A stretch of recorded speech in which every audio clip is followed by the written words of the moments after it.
Bienvenue sur Africa 24 pour cette nouvelle édition de l'information. Au sommaire de ce journal, l'Éthiopie a déclaré l'état d'urgence pour lutter contre le coronavirus. C'est la première fois que le pays instaure l'état d'urgence depuis l'arrivée au pouvoir du Premier ministre Abiy Ahmed. L'Éthiopie qui compte déjà 55 cas confirmés de Covid-19. Le géant minier Barrick Gold va fournir 1,5 million de dollars d'équipements médicaux à la République démocratique du Congo.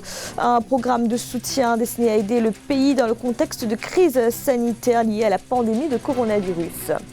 Et des conditions de crédit plus attractives en Tanzanie. Un récent rapport met en évidence une baisse des taux d'intérêt pratiqués par les banques du pays, des conditions favorables au secteur privé qui ont entraîné une hausse du crédit intérieur.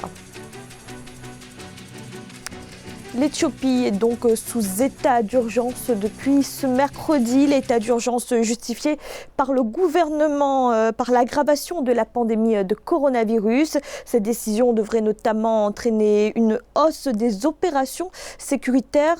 L'Éthiopie qui a déjà fermé ses frontières terrestres depuis le 13 mars dernier. Nathalie Moore. Confrontée à la pandémie de Covid-19, l'Éthiopie resserre ses mesures contre la propagation de la maladie. Le gouvernement éthiopien a décrété un état d'urgence dans le pays ce 8 avril 2020.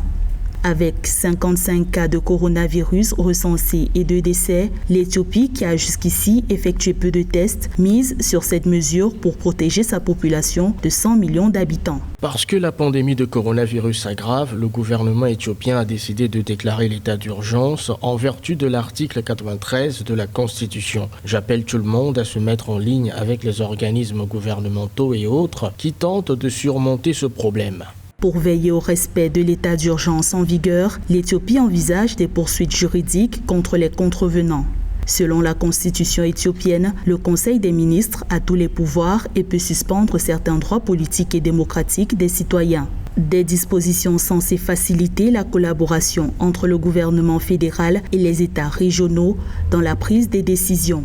La rationalité de cette décision s'inscrit dans un cas d'urgence sanitaire.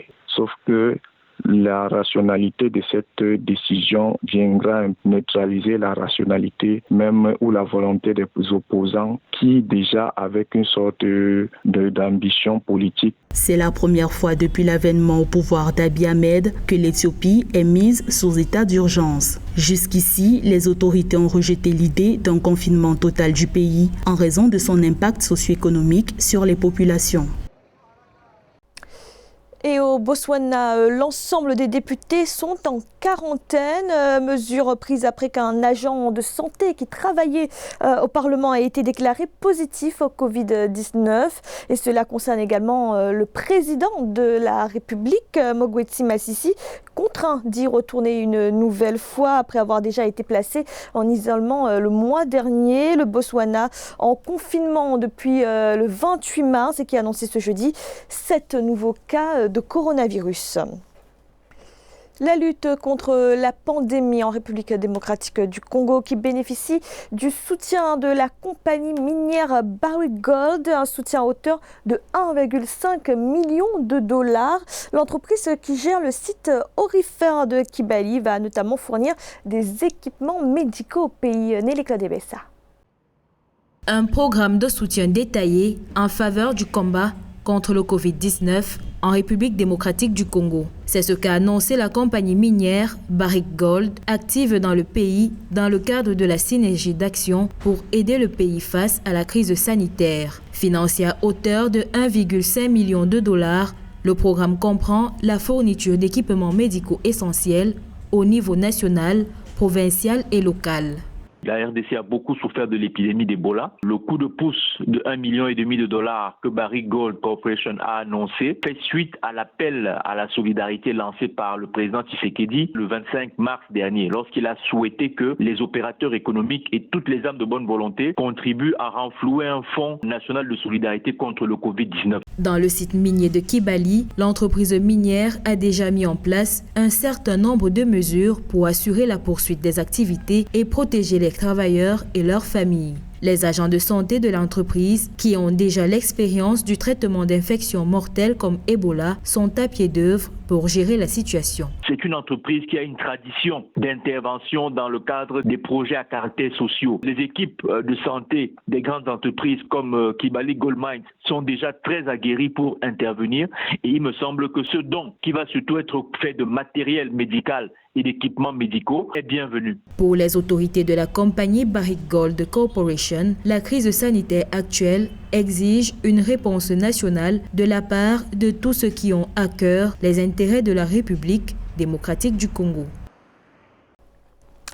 La pandémie de coronavirus a déjà commencé à affecter les économies africaines. Au Kenya, pour se prémunir d'une crise dans le secteur laitier, le gouvernement a introduit une nouvelle taxe, une taxe de 10% sur les importations de lait afin de protéger l'industrie locale. Le secteur est stratégique pour l'économie kenyane. Nelly Kladebessa. Introduction d'une taxe de 10% à l'importation des produits laitiers. Le ministère kényan de l'Agriculture a entériné cette mesure fiscale pour arrêter le dumping en provenance de l'Ouganda afin de protéger l'industrie de la concurrence. La réglementation révisée vise, entre autres, à minimiser l'impact financier négatif de la pandémie de coronavirus dans ce sous-secteur d'activité. Un secteur jadis prospère qui aujourd'hui fait craindre un effondrement.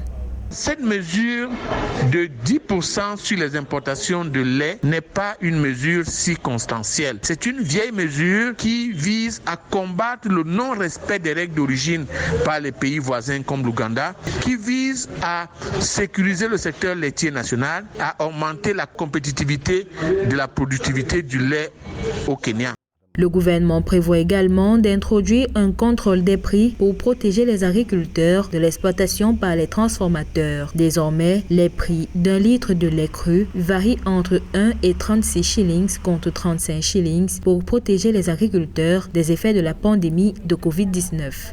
Dans les conditions actuelles, ça pourrait renforcer les mesures de lutte contre le coronavirus. Le Kenya doit sécuriser les investissements qui ont été faits dans le secteur laitier. Le Kenya a intérêt à renforcer la qualité de la dette, à aider les industries du secteur laitier sur le plan fiscal en réduisant le coût des investissements, en réduisant le coût des emprunts.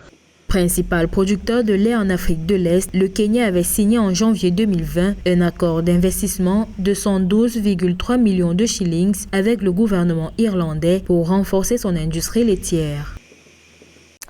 Et la crise sanitaire qui aggrave la crise du pain au Soudan. Le pain qui coûte désormais 2 livres soudanaises à Khartoum, soit un prix multiplié par 2. Décision prise par les autorités afin de répondre à la colère des boulangers qui font face à l'inflation d'un côté et à la dévaluation de la livre soudanaise de l'autre. À cela s'ajoutent désormais les pénuries de farine en raison des restrictions imposées pour lutter contre la pandémie de coronavirus. Et les compétitions sportives également affectées par la pandémie. Les tournois de basketball notamment ont été suspendus afin de protéger les joueurs, les entraîneurs, mais aussi les supporters. La Fédération internationale de basketball avait décidé de suspendre les compétitions dès le 13 mars. La FIBA qui suit de près l'évolution de la situation pour fixer le calendrier de relance. José Douglas et Ange Bijounomenio. Le sport africain à l'arrêt. Depuis le début de la propagation du coronavirus, plusieurs compétitions ont été suspendues ou reportées. Tous les sports sont concernés à l'instar du basketball. La FIBA, la Fédération internationale de basketball, surveille la situation au quotidien afin d'évaluer la date de reprise des tournois. Dans les semaines à venir, une décision sera prise concernant la Basketball Champions League, la Basketball Champions League America et la Basketball Africa League, après consultation avec les différentes ligues et clubs. Il en sera de même pour les diverses compétitions internationales suspendues au niveau des sous-zones. La Basketball Africa League, qui devait débuter le 13 mars dernier, a été reportée, mais pourrait connaître sa nouvelle programmation très prochainement. Si le basket africain est dans l'attente, il en est de même pour les joueurs d'origine africaine évoluant dans les championnats étrangers. Par moment, il faut savoir raison garder et attendre que la situation se calme. C'est la prière de tout le monde. La prière est que cette pandémie cesse rapidement parce que ce n'est pas un secret de dire que ça nous manque quand même. Cette situation de pandémie du Covid-19 qui est là et on ne peut pas le négliger. La FIBA, l'instance directrice mondiale du basketball, est une association indépendante formée de 213 fédérations nationales dans le monde entier.